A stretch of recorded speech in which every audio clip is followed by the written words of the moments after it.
तबाही से 3 दिन पहले सावधान हिंदुस्तान। आ रहा है बर्बादी का सबसे खतरनाक तूफान।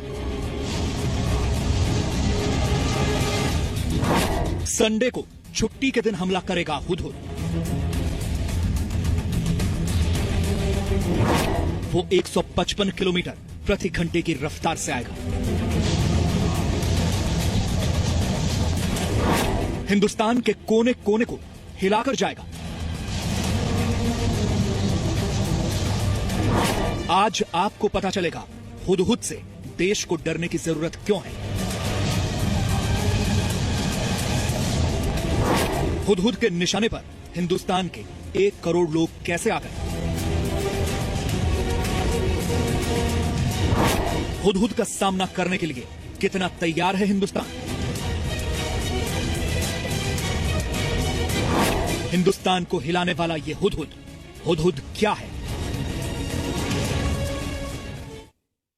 नमस्कार, मैं हूं रूबिका लियाकत। आप देख रहे हैं जी न्यूज। बॉर्डर पर पाकिस्तान को करारा जवाब दे रहे हिंदुस्तान को सिर्फ 3 दिन बाद बड़ी तबाही का सामना करना पड़ सकता है। और ये बड़ी तबाही आपको बता दूं, हिंदुस्तान वर्सेस हुदहुद का नाम इसीलिए हमने दिया है। ये आप देख रहे हैं, ये चक्रवात आप देख रहे हैं, इसका नाम है हुदहुद। और देखिए, ये पूरे के पूरे तटीय इलाके को अपना निशाना बना सकता है। 1 करोड़ के आसपास की आबादी इससे अफेक्ट हो सकती है। इसलिए हर डिटेल अगले आधे घंटे में हुदहुद से जुड़ी हुई आपको देने वाले हैं। बाकायदा ये भी बताने वाले हैं कि इस तूफान का नाम आखिर हुदहुद पड़ा कैसे और कैसे इसको रोका जा सकता है, क्योंकि तबाही का नाम ही हुदहुद है। हुदहुद के आने की जो खबर है उसे सुनकर पूरा देश हाई अलर्ट पर है। हुदहुद की पूरी कहानी आपको बताऊं उससे पहले ये जानना बहुत जरूरी है कि आखिर फेलिन जैसे ताकतवर हुदहुद नाम के तूफान से सबसे ज्यादा खतरा किसे है, किन इलाकों को है, और इस खतरे से निपटने के लिए हिंदुस्तान की तैयारियां किस तरह की है। रिपोर्ट।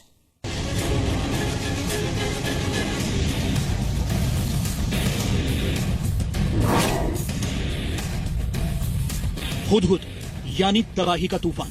आसमान से आफत बरसेगी, समंदर के रास्ते सैलाब आएगा, धूल भरी आंधी चलेगी और फिर मचेगी सबसे बड़ी तबाही। ये चेतावनी है मौसम विभाग की। जो अभी साइक्लोनिक स्टॉर्म है, ये सीवियर साइक्लोनिक स्टॉर्म बन जाएगा और हवा की गति सुबह 90 से 100 किलोमीटर प्रति घंटा, गस्टिंग अप टू 110 किलोमीटर प्रति घंटा होगी। वो शाम तक होते होते करीब 20 किलोमीटर प्रति घंटा का उसमें वृद्धि होगी। तत्पश्चात अगले दिन ये वेरी सीवियर साइक्लोनिक स्टॉर्म में इंटेंसिफाई हो जाएगा और 12 तारीख को दोपहर के लगभग विशाखापट्टनम और गोपालपुर के बीच में इसके तट के पार करने की संभावना है। सुना आपने, मौसम विभाग कह रहा है कि 12 अक्टूबर यानी रविवार के दिन, जिस दिन पूरा देश छुट्टी पर होगा, स्कूल, कॉलेज, दफ्तर बंद होंगे, लोग अपने घरों में आराम कर रहे होंगे, उस वक्त हुदहुद हिंदुस्तान पर हमला कर सकता है। हिंदुस्तान में कहां-कहां कहर बरपाएगा हुदहुद। पोर्ट ब्लेयर और अंडमान निकोबार को पार कर तेजी से बढ़ता हुदहुद 12 अक्टूबर को ओडिशा के तट से टकरा सकता है। 67 किलोमीटर प्रति घंटे की रफ्तार से बढ़ रहे हुदहुद की रफ्तार ओडिशा पहुंचते पहुंचते 155 किलोमीटर प्रति घंटे की हो सकती है। हुदहुद से सबसे ज्यादा नुकसान ओडिशा और आंध्र प्रदेश को हो सकता है। 12 अक्टूबर को दोपहर तक विशाखापट्टनम और गोपालपुर के बीच उत्तर आंध्र प्रदेश और उससे लगे ओडिशा के तट से टकरा सकता है हुदहुद। हुदहुद से निपटने की तैयारी क्या है? हुदहुद के चलते ओडिशा के 16 जिलों में हाई अलर्ट जारी कर दिया गया है। ओडिशा के मुख्यमंत्री नवीन पटनायक पूरे दलबल के साथ हुदहुद से निपटने की तैयारियों का जायजा ले रहे हैं। Today I've reviewed the contingency plans of important departments like water resources, energy, food and civil supplies and works. Also tomorrow, according to routine procedure, there will be mock drills at the cyclone shelters. Cabinet सचिव अजीत कुमार सेठ ने भी बैठक बुलाकर संबंधित विभागों और अधिकारियों को इस तबाही से निपटने के लिए तैयार रहने को कहा है। आज सुबह हमारी 4 टीमें जो हैं वो गुंटूर से रवाना हुई है विशाखापट्टनम के लिए। हमने उसको प्री पोजीशन कर दिया है वहाँ पे विशाखापट्टनम में कि जैसे ही हमें इंडिकेशन मिलता है इन ए डे और 2, और जहाँ जहाँ स्टेट गवर्नमेंट कहती है या अफेक्टेड जो भी डिस्ट्रिक्ट्स होंगे उनमें हम तुरंत प्रीपोजिशन कर सकें। ओडिशा में एनडीआरएफ की 9 टीमों को तैनात किया गया है, जिसमें गंजम में 3 टीमें, खुर्दा में 2, कटक, पुरी, बालासोर और गजपत्ती में एनडीआरएफ की 1-1 टीम तैनात है। वहीं आंध्र प्रदेश में एनडीआरएफ की 6 रेस्क्यू टीमों को लगाया गया है। आंध्र प्रदेश के श्रीकाकुलम में 2, विजयनगरम में 1, विशाखापट्टनम में 2 और ईस्ट गोदावरी में एनडीआरएफ की एक टीम मोर्चे पर डटी है। क्या फैलीन से ज्यादा खतरनाक है हुदहुद? मौसम विभाग की माने तो हुदहुद 1 साल पहले आए फैलीन जैसा तूफान है। फैलीन से ओडिशा में 12 जिलों के 80 लाख से ज्यादा लोग प्रभावित हुए थे। करीब 2.5 लाख मकानों को नुकसान पहुंचा था और लगभग 9 लाख लोग घर छोड़ने को मजबूर हो गए। इन सब के अलावा फैलीन तूफान की वजह से 2400 करोड़ रुपए की फसलें बर्बाद हो गईं। मौसम विभाग की तरफ से अब हुदहुद की चेतावनी के बाद ओडिशा के तटीय इलाकों में रहने वाले लोग सहमे हुए हैं। राजधानी भुवनेश्वर समेत राज्य के विभिन्न इलाकों में बाजारों में राशन के लिए लोगों की लंबी लंबी कतारें देखी जा सकती हैं। मछुआरों को भी चेतावनी जारी कर दी गई है और उन्हें फिलहाल समुद्री और तटीय इलाकों को खाली करने के लिए कहा गया है। प्रसाद भूसेकर के साथ ब्यूरो रिपोर्ट, जी मीडिया। तो हुदहुद को तबाही का दूसरा नाम इसीलिए हम कह रहे हैं, इसमें कोई दो राय नहीं है कि ये तबाही है, लेकिन हुदहुद नाम आखिर आया कहां से? क्या है हुदहुद की पूरी कहानी? बहुत दिलचस्प है, देखिए इस रिपोर्ट में। चक्रवाती तूफान का नाम हुदहुद पड़ने के पीछे की कहानी भी बड़ी दिलचस्प है। इस तूफान का नाम ओमान देश ने दिया है। हुदहुद अरबी भाषा का शब्द है। खास बात है कि हुदहुद इजराइल का राष्ट्रीय पक्षी भी है, जिसे स्थानीय भाषा में हुपे कहते हैं। भारत में इस पक्षी को कठफोड़वा भी कहते हैं। चक्रवातों का नाम देने की परंपरा पिछले कुछ समय पहले शुरू हुई, जिससे तूफान की पहुंच और पहचान तय हो सके और समय रहते बचाव कार्य किया जा सके।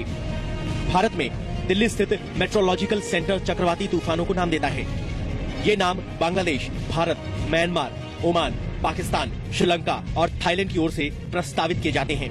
ये प्रक्रिया अरब सागर और बंगाल की खाड़ी में आने वाले तूफानों की पहचान के लिए अपनाया जाता है। हुदहुद तूफान की रफ्तार धीरे धीरे बढ़ेगी। गुरुवार को इसकी गति 96 किलोमीटर प्रति घंटा तक होगी और रविवार होते होते इसकी गति 155 किलोमीटर प्रति घंटा तक पहुंच सकती है। तबाही मचाने की क्षमता के आधार पर विशेषज्ञ हुदहुद को फैलिन तूफान की श्रेणी का मान रहे हैं। आपको बताते हैं कि फैलिन तूफान का नाम कैसे पड़ा। फैलिन का नाम थाई शब्द फैलिन से पड़ा, जिसका मतलब होता है सफायर यानी नीलम का पत्थर। फैलिन एशियाई देशों की ओर से भेजे गए चक्रवाती तूफानों की नाम की सूची में फर्स्ट सेट का आखिरी नाम था। ये नाम थाईलैंड की ओर से दिया गया था।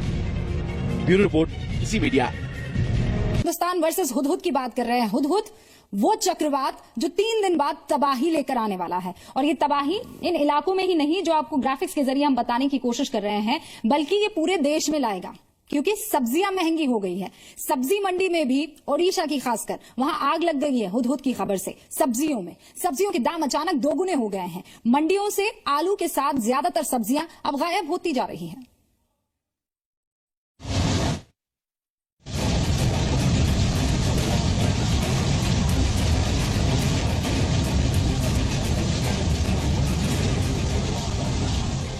मौसम विभाग ने हुदहुद को लेकर ओडिशा को सावधान रहने की हिदायत क्या दी? सब्जी के सौदागरों को बड़ा मौका मिल गया। ओडिशा की सब्जी मंडियों से सब्जियां गायब होने लगी हैं। 20 रुपए किलो मिलने वाला आलू अब 40 रुपए का हो गया है। पहले 20 रुपया था, अब तो 40 रुपया हो गया। हमको पता नहीं, कैसे पता होगा? ये तो बात आया किंतु आलू दुकान में हमको 40 रुपया में आलू बिका था। क्या करेंगे हम तो गरीब लोग है ना, कैसे खाएंगे? वो जो हुदहुद तूफान के हाई अलर्ट के बाद ओडिशा में कालाबाजारी चरम पर पहुंच गई है। ये ओडिशा की राजधानी भुवनेश्वर की सब्जी मंडी है। स्थानीय लोगों का कहना है कि सब्जी मंडी में आलू और दूसरी सब्जियों की अचानक किल्लत हो गई है। लोग आरोप लगा रहे हैं कि आलू से लदा ट्रक बाजार में तो आता है, लेकिन बड़े बड़े सब्जी विक्रेता उन आलुओं को गोदाम में रख लेते हैं, जिसका खामियाजा आम लोगों को भुगतना पड़ रहा है।